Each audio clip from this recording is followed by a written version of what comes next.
Hello बच्चों, let's see the question. Question says that if 3 times angle A is equals to 4 times angle B is equals to 6 times angle C, then the ratio of A is to B is to C is. So सबसे पहले हमारा की concept होगा, की concept is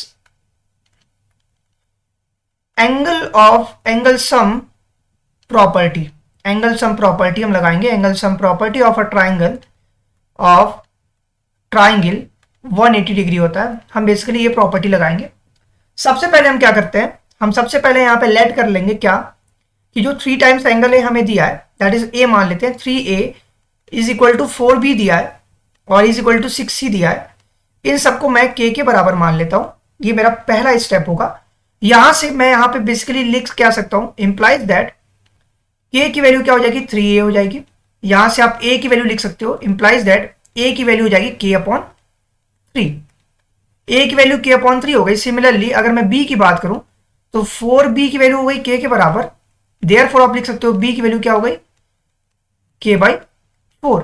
उसी तरीके से अगर मैं c की बात करूं तो 6c अगर k के बराबर है, इंप्लाइज दैट आप c लिख सकते हो दैट इज k/6. मुझे a b और c मिल चुका है. अब मैं यहां पे क्या करूंगा, मैं बेसिकली लिखूंगा क्या, एंगल सम प्रॉपर्टी यूज करके मैं k की वैल्यू निकाल सकता हूं. तो मैं यहां से क्या लिखता हूं, let's say angle a plus angle b plus angle c, जो कि हमारे पास होता है क्या, angle a plus angle b plus angle c, इन तीनों का समेशन 180 के बराबर हो गया. मेरे पास a की वैल्यू पता है k/3, मैं लिखता हूं k/3 प्लस b की वैल्यू दिया है k/4 प्लस c की वैल्यू दिया है k/6. इन तीनों का अगर मैं समेशन करूं तो 180 आएगा. मैं अगर तीनों का एलसीएम लेता हूं तो 12 आएगा. इफ आई से इंप्लाइज दैट अगर मैं एलसीएम लेता हूं तो ये आया मेरा 12. यहां बनेगा मेरा 4k plus 3k plus 2k और ये बन गया 180. अगर मैं इसको सॉल्व करता हूं तो 4 और 3 4 3 7 2 9, 9k इज इक्वल टू हो गया 180 इंटू 12. अगर मैं इसको कैंसिल आउट करता हूं तो k की वैल्यू आ गई यहां से 20, तो k की वैल्यू हो गई आपकी 240.